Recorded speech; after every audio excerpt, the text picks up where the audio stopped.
The air in the lawyer's office was thick with a silence that felt heavier than grief. It was a loaded silence, filled with unspoken resentments and the sharp, metallic taste of greed.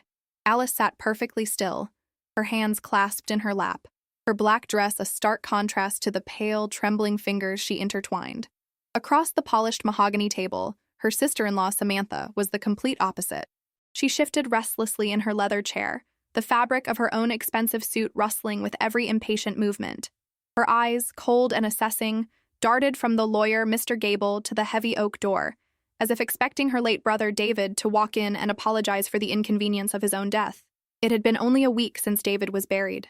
A week since Alice had felt the warmth of his hand, heard his easy laughter, or seen the love in his eyes that had been her anchor for 15 years.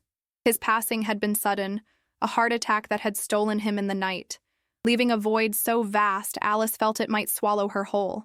Yet her grief had been forced to share space with Samantha's relentless maneuvering. From the moment David was gone, Samantha had begun to speak of the company, not as a shared legacy, but as her birthright. David always knew the company would be mine eventually, she had declared at the funeral reception, her voice loud enough for all to hear. He was the heart, I'll admit, but I am the brains.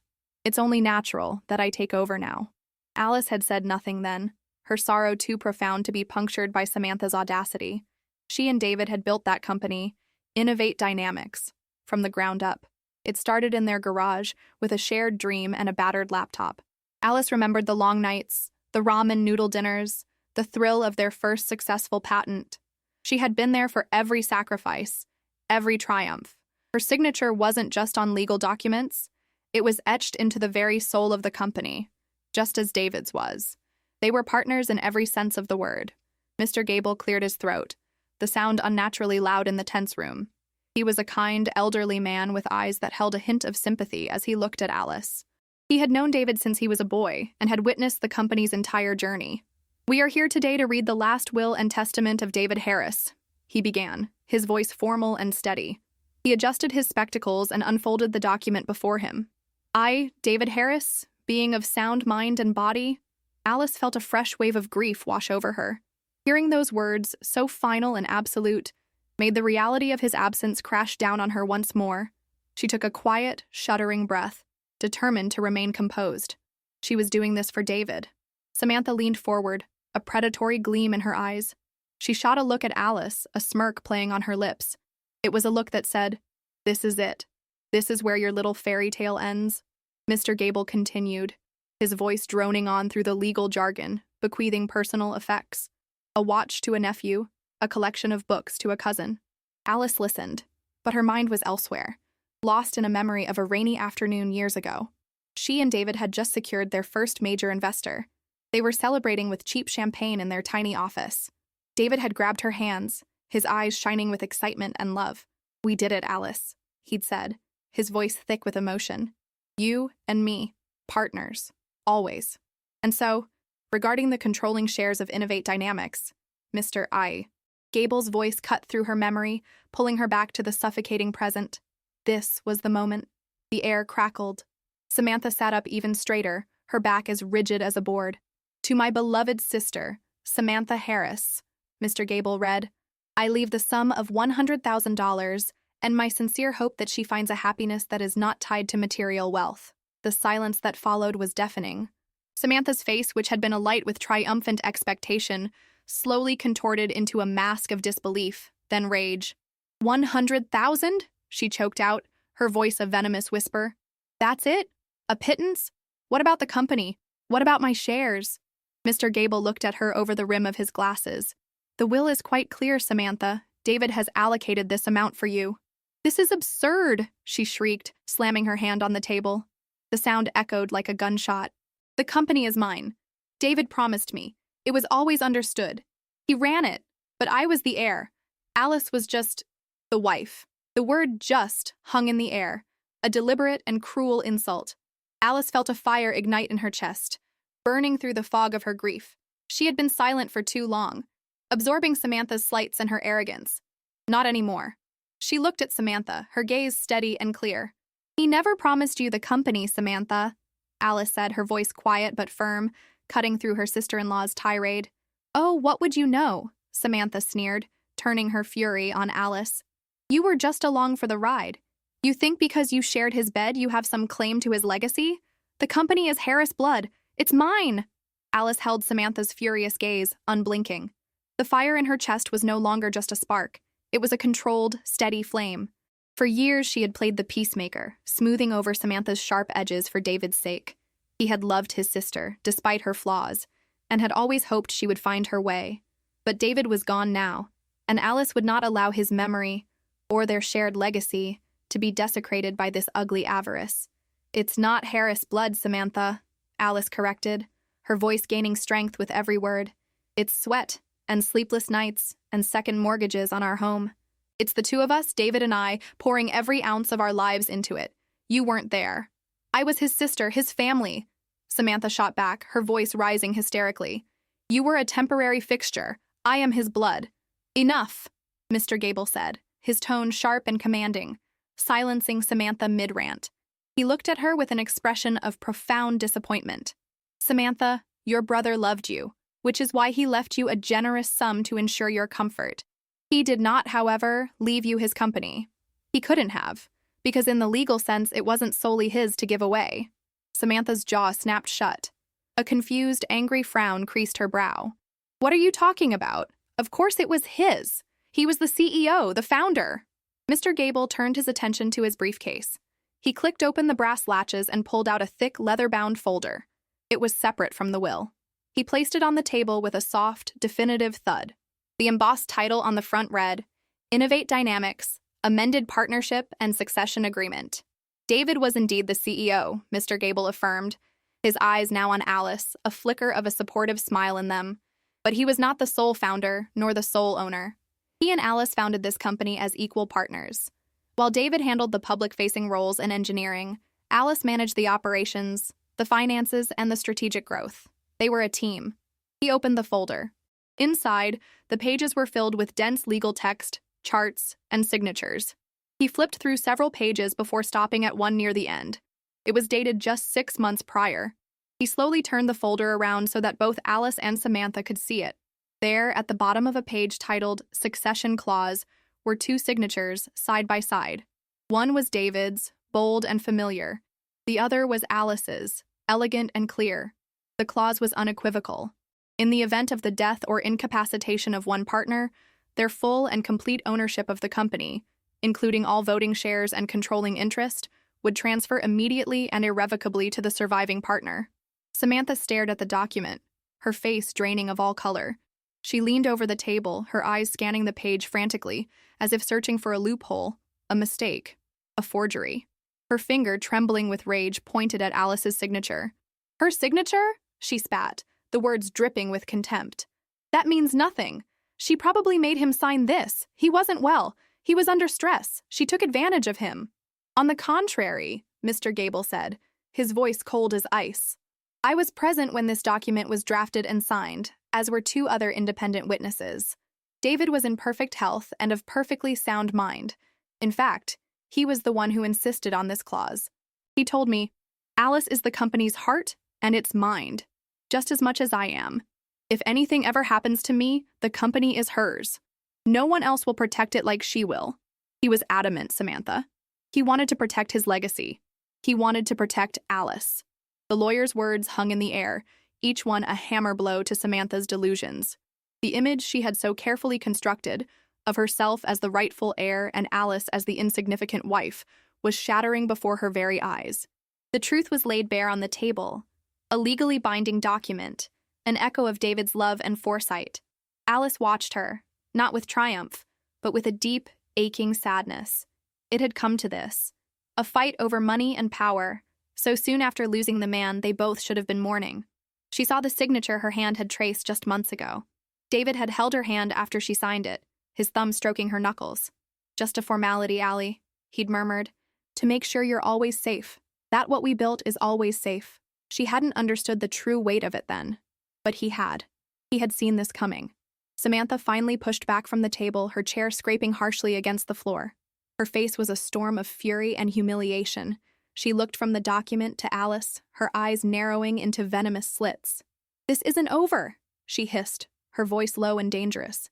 You think a piece of paper stops me? You think you can steal my family's legacy from me? I will fight this. I will drag you through every court in the country. I will expose you for the gold-digging fraud you are. That company is mine. By the time I'm done, you won't have a penny to your name." She grabbed her purse and stormed out of the office, slamming the heavy door behind her. The reverberation shook the very walls.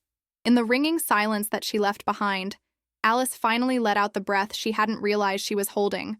Her body trembled, not from fear, but from the sheer emotional exhaustion of the confrontation. The first battle was over, but she knew, with a chilling certainty, that the war had just begun. The silence that descended after Samantha's exit was profound.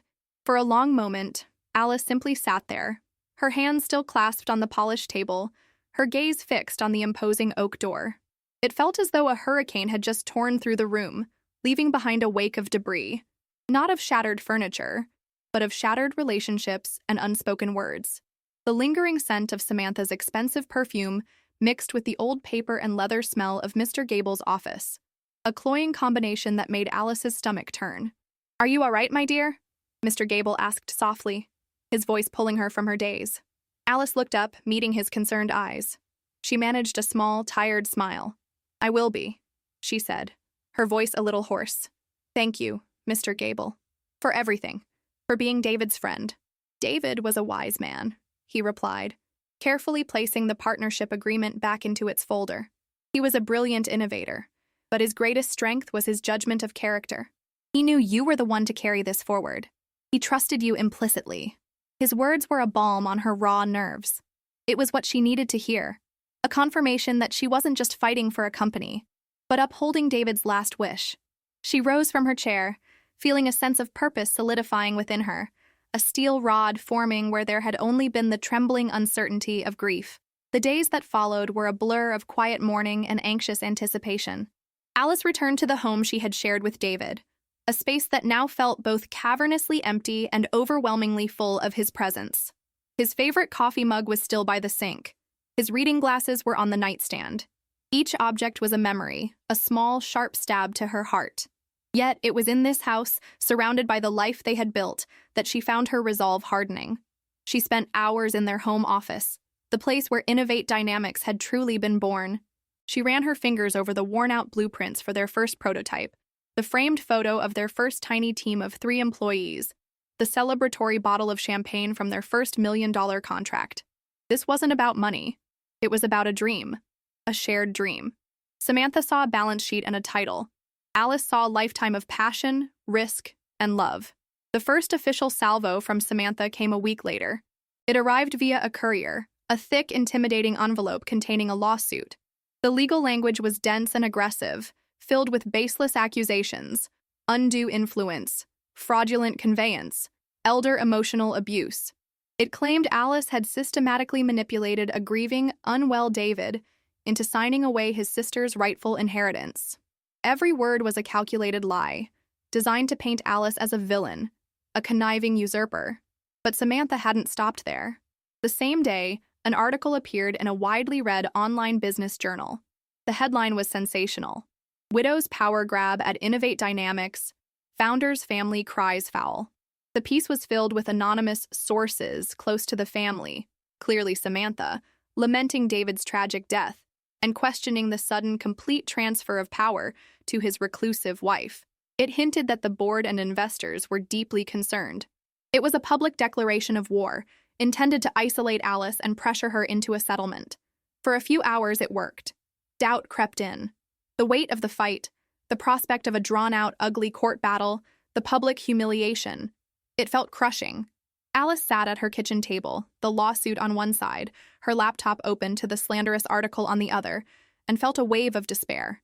Perhaps she should just give in, sell her shares, and walk away from the poison. Then she looked up and saw a picture on the refrigerator.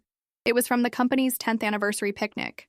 David had his arm around her, both of them laughing, surrounded by their employees and their families. They weren't just colleagues. They were a community, a family of their own making, David's real family, and she, Alice, was its matriarch. That was the moment the despair vanished, replaced by a cold, clear anger. Samantha was not just attacking her. She was threatening the livelihood of hundreds of people. She was threatening to dismantle the beautiful, innovative, and caring culture that she and David had worked so hard to build. Alice closed the laptop, pushed the lawsuit aside, and picked up her car keys. She drove not to Mr. Gable's office, but to the sprawling campus of Innovate Dynamics. She hadn't been there since the day David died. As she walked through the glass doors into the bright, airy lobby, a hush fell over the employees who saw her. It was a respectful silence, tinged with sympathy. Her head held high. She walked through the open-plan office, past the engineering labs and the design studios. She saw the projects David had been so excited about. She saw the people he had mentored and championed. And she didn't feel like an outsider. She felt like she had come home. She found Maria, the head of engineering and one of their very first hires, staring at a complex schematic on a large screen. Maria turned as Alice approached, her eyes welling up. "Alice," she whispered. "We were so worried. We saw the news." "It's a lie, Maria," Alice said, her voice ringing with a conviction that surprised even herself. "All of it. This company is as much mine as it was David's, and I'm not going anywhere." A small crowd of senior employees had begun to gather, drawn by her presence. They looked at her, their expressions a mixture of concern and hope. They had all read the article. They were all wondering what the future held. Alice looked at their faces, the faces of her team, her work family. "I know this is a difficult time," she said, addressing all of them. "And I know there are ugly rumors circulating, but I want to make one thing clear. Innovate Dynamics is not just a name on a building. It's us. It's what we build together. David and I started this with a promise to create, to innovate, and to do it with integrity. I will not let that promise be broken. The work continues. Our work continues." A slow smile spread across Maria's face. She nodded, a look of fierce loyalty in her eyes. "It's good to have you back, Alice," she said. And around the group, others nodded in agreement. A quiet murmur of support rippled through the office. Standing there, in the heart of the world she had helped create, Alice felt her power returning. Samantha had lawyers and a public relations machine, but Alice had the truth, and she had her people. The war was far from over, but now she was no longer just defending, she was ready to lead. Alice's return to Innovate Dynamics was a silent declaration of intent, but Samantha's war was one of loud, public attrition. The lawsuit moved forward with brutal speed. Alice found herself spending long, grueling hours in conference rooms with Mr. Gable and a team of litigators he had assembled. They were competent and reassuring, but the process itself was an ordeal. Samantha's legal team was relentless. They buried Alice in paperwork, demanding years of personal financial records, emails, and private correspondence. Their strategy was clear: to exhaust her, to bleed her dry financially, and to find any speck of dirt they could twist into a weapon. The deposition was the lowest point. Alice sat for 10 hours in a sterile room, a court reporter typing silently, as a cold-eyed lawyer hired by Samantha interrogated her. He asked invasive questions about her marriage to David. He implied their relationship was strained. He tried to portray her as a homemaker who was uninvolved in the company's affairs, using her love for gardening and her role in hosting company social events as proof that she was merely a corporate wife, not a corporate architect. "So, Mrs. Harris," the lawyer drawled, leaning back in his chair, "while your husband was pioneering groundbreaking nanotechnology, you were planning the Christmas party menu?" Alice met his condescending gaze without flinching. "I was sourcing the caterer for the Christmas party, yes," she replied, her voice even. "That was after a morning spent negotiating a multi-million-dollar component supply contract with our vendors in Taiwan and an afternoon finalizing the budget for the next fiscal year. We believed in a holistic approach to business, Mr. Crane. We knew that taking care of our people, right down to the party menus, was just as important as the schematics. It's called building a culture. You should try it sometime." The lawyer's smirk faltered. Mr. Gable squeezed her hand reassuringly under the table. She was surviving, but the constant need to defend her own life, her own love, was chipping away at her soul. The public attacks were just as vicious. More articles appeared, seeded with lies. Samantha gave a tearful television interview, portraying herself as the grieving sister robbed of her brother's legacy by a manipulative spouse. The narrative began to have an effect. Innovate Dynamics stock, which was partially traded on the public market, dipped. A few nervous investors called for a special board meeting. The vultures were beginning to circle. The true crisis came a month into the legal battle. Innovate Dynamics was on the verge of signing its largest ever partnership, a joint venture with a major German tech conglomerate, a deal David had been working on for a year. It would secure the company's future for the next decade. Alice had taken over the final negotiations, working closely with Maria and the engineering team. 2 days before the signing, the German CEO, a stern man named Klaus Richter, requested an urgent video conference. His tone was clipped and formal. "Mrs. Harris," he began without preamble, "we have concerns. We are reading many things about the instability of your company's leadership, about this legal battle. We are a conservative firm. We cannot enter into a partnership of this magnitude under a cloud of uncertainty." Alice's heart sank. This was Samantha's goal, to cripple the company from the outside. "Mr. Richter," Alice said, leaning into the camera, her expression earnest and direct. "What you are reading is a fiction, crafted by someone who has placed her own greed above the health of this company and the legacy of its founder. The leadership is not unstable. I am the leader." "The courts have not decided this," he countered.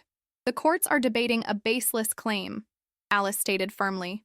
"But the company is not waiting for their permission to function. Let me show you something." She shared her screen. On it was a detailed progress report on the joint venture's initial phase, including new efficiency projections her team had developed in the last 2 weeks. It was work that went above and beyond the initial scope. "This is what my team has accomplished while being unstable," Alice said. "We have not slowed down. We have not faltered. In fact, we have already improved upon the project's framework. My husband laid the groundwork for this deal, and his vision is paramount. But I am the one who will see it through. Innovate Dynamics' commitment to this partnership is absolute. The only uncertainty is whether you will let tabloid headlines and baseless lawsuits scare you away from the best opportunity your company will have this year." She saw a flicker of surprise, then respect in Richter's eyes. He was a man who understood numbers and results, not gossip. He studied the report, silent for a long moment. "Your husband was a brilliant man, Mrs. Harris," he said finally, his tone softening slightly. "He spoke very highly of you. He said you were his secret weapon." Alice felt a lump form in her throat. "We were a team," she managed to say. "Send me that full report," Richter commanded. "I will discuss it with my board. You will have our final decision by the end of the week." The call ended, leaving Alice feeling a sliver of hope. She had met the attack head-on, but the victory felt fragile. As she sat alone in David's chair, the weight of it all pressed down. She missed him so much it was a physical ache. In a moment of despair, she opened the top drawer of his desk, searching for a pen, for anything that felt like him. Her fingers brushed against a small, worn, leather-bound journal. It wasn't for work. It was his personal log.